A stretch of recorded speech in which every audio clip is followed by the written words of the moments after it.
So today, when you're watching this video, it's the 1st of April, which not only means April Fool's Day, but it's also the start of World Autism Awareness Month. How can you support autistic people throughout the course of the year, not just in April? Well, this is what this video is for. And also, this video is a part of a series for World Autism Awareness Week 2021. And if you want to see the other videos in that playlist, the link for the playlist is down below. Go and check those out. And anyway, let's get straight into this video. Well, hello Andy people, it's Andy, I hope you're doing well. Now, the fact of the matter is, when it comes to supporting autistic people, it can be hard for the general public, or maybe you, if you're supporting someone who's autistic, to know what help they may need or how you can support them. As autism spectrum disorders in themselves are a neurological condition, and it's a very personal experience at times for autistic people. So here are some of my suggestions as an autistic person myself on how you can help them, not just in April but throughout the course of the year. And also, a lot of these suggestions will be aimed at autistic adults, but you can transpose them potentially to younger people. So if that's what you've come to this video for, hopefully this helps you. Now, in the UK alone, it's estimated that there are 1 in 100 people on the autism spectrum, and in the United States 1 in 54 children are said to be diagnosed as autistic, which is quite a lot of people. But what can people out there, you guys, the general public, do to support autistic people? Now, for me, I don't expect people, the general public, to know everything about autism. I don't expect people to go out of their way to know every single thing about autism. I think the general public can learn to be more open-minded and willing to accept people who are different, who act differently to you. And I think by just being open-minded and willing to listen to autistic people, it gives the general public, just you guys, just a better sense of what autism is and what autism can be for autistic people. And especially if you are someone of influence, someone of power or status, taking the time to listen to people, or looking into autism for yourself and taking those lessons into whatever it is that you do, maybe it's personal stuff or work related stuff, just helps things along. And also, just having that kind of acceptance and just willingness to listen is just very, very important. But as much as I can say, general public, go out there, search for autism stuff, talk to actually autistic people, it's also important for actually autistic people like myself and the autistic community, to be accepting and embracing of these people trying to understand autism, because they may not have much knowledge about it or have generally stereotyped ideas about autism. So I think it's also our responsibility to ensure that we are embracing of these people, and not being triggered every single time someone says person with autism or something like that. I think it's just all about the autistic community and the general public, the non-autistic community coming together and just trying to learn off each other, and also just being kind about it and just trying to be open and willing to learn about it. Now, how can friends, family members and partners of autistic people help and support autistic people? Well, firstly, it's undoubtedly obvious that you guys will probably see us more than the general public will, and undoubtedly it's obvious that you guys will see us in our more vulnerable states, in our more positive states. I think the best way that you guys can help autistic people throughout the course of the year is just to understand our individual autism, because autism, like I say, is a very individualized condition. Although a lot of us as autistic people can share certain things, like for example, I hate really loud noises when I'm out and about, busy crowds and things, so I tend to have headphones pretty much all the time when I'm out. It just keeps me from going nuts, basically. And a lot of other autistic people are like that, but some autistic people may like the busyness and the hecticness because they're just, I don't know, just busy and hectic. I guess. But it's just about understanding our individual autism, what triggers us, what impacts on us the worst, and actually what interests us, and what keeps us motivated. And also, we may have behaviours which you just don't understand. I mean, for example, before the pandemic, I would often go with my fiance to, family buffet lunch party things. I don't know what they're called. You know, a place where people congregate.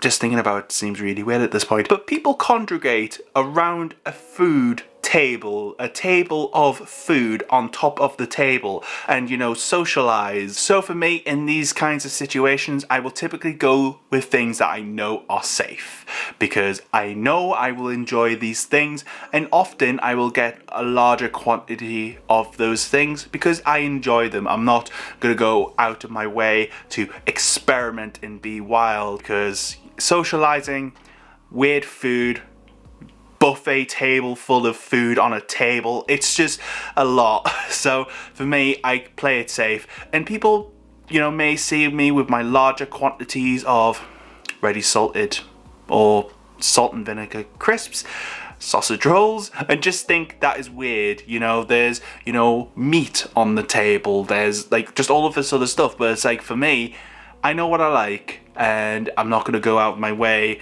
in that situation, especially if I'm really overwhelmed beforehand as well, or something's happened. And luckily for me, my partner understands this and kind of, I don't know, gives me a bit of a heads up on what to expect, especially in those kinds of situations. And also, if there's food that I'll like, normally she goes ahead of me and sees what's up there and then reports back to me. God, I sound like I make her work. She'll just tell me, you know, what's there, and then I can make my choice of what I want to do. Ultimately, for parents and partners, and also friends as well, you know, you guys out there who are friends with autistic people can help us, you know, by just understanding our autism, you know, what we like, dislike, you know, what makes us anxious, what we really enjoy, you know, special interests, you know, what we enjoy, you know, in general, you know, just to support us. Now, for family members and partners, you're more likely to see us being ourselves at home, because homes tend to be our safe places, and probably the best way to understand someone is by living with the person, of course. Just seeing autistic people being like all naturel. I don't know what that accent was, I'm really sorry. But, you know, you see us in our natural environment. You probably see more behaviours than the rest of the public do. So you might see behaviours, again, which you might not understand, and you might see us be a little bit more dysfunctional at home in comparison to working life. I mean, for example, I'm a very forgetful person in general, so my partner often reminds me of that fact and also tries to help me with that. And one of the reasons why your family member or partner seems very dysfunctional at home in comparison to, you know, work or whatever the case may be, is, you know, executive functioning. They may have issues with their executive functioning. Now, this can impact on people with ADHD. It's talked about a lot more there, but it also impacts people with autism as well.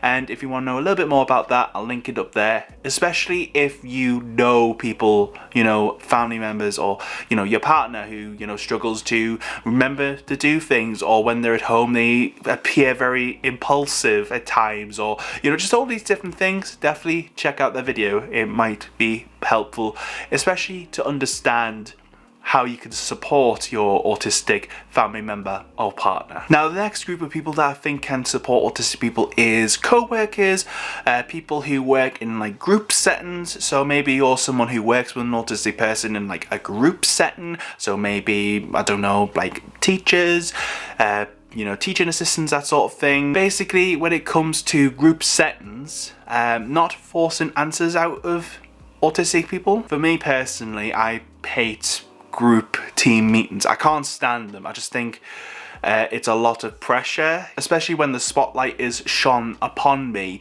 I get very kind of nervous, and when you're expected to kind of give an answer there and there, it's just like, I don't know what I'm doing. And there could be multiple reasons for this, and one could be we just need time to process the information that is given to us. So an example could be a boss has said, you know, a process is going to change. The way that you produce donuts, you know, the machinery that you were using is going to change to this new supplier, and it's going to make everything better, blah, blah, blah, blah. And then in this group setting, you know, this donut company, you know, you could be asked what your opinion is.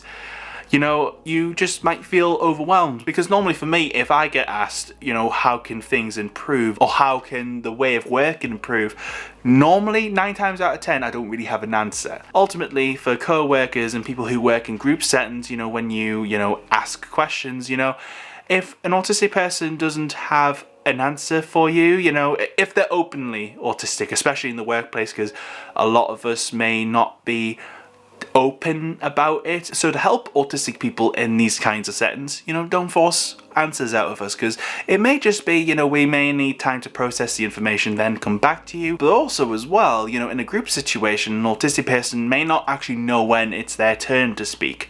I know sometimes for me, when people say, you know, oh, you know, give me your suggestions, and it's just like, one eternity later.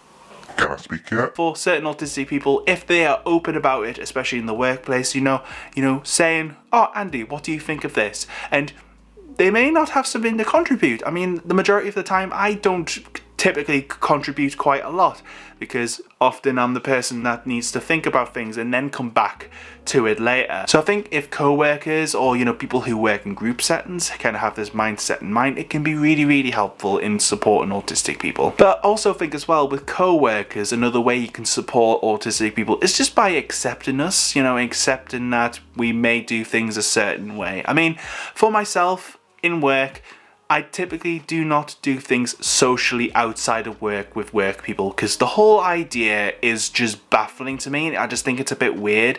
I like keeping parts of my life separate from each other. That's just how I like to be. That's just me as a person. And also, I tend to eat the exact same thing for work. Not the exact same thing, but the same variety of things. So, pot noodle boy here. If they are openly out as autistic, you might think it's weird that they eat the same thing every single day for lunch, or they don't do things socially, you know, outside of work, or whatever the case may be. But, you know, for me, I eat the same thing because, again, it's a comfort thing, you know? I know what I like. So I think in supporting autistic people, especially autistic people or your autistic person in your workplace, it's just about understanding that, yeah, they may do something weird, but that's just them being them. That should be cool, because it's just what they need to do, you know, that's totally fine. Asking them how you can help them, and, you know, just being more lenient, especially during times where they are visibly struggling as well, is probably the best thing that you can do to support them. But are there any other ways that you can think of to help support autistic people? Or are you an autistic person yourself and there's something specific that you think can help other people besides yourself? Use the comments down below and make sure you leave a thumbs up on this video if you enjoyed it. And actually, because this is a World Autism Awareness Week video, make sure you share it and share the other videos in the playlist down below, because like I say, you know, I just want to help people, and I hope this video has helped you. But until the next video, stay you, stay indie, and I'll see you next time.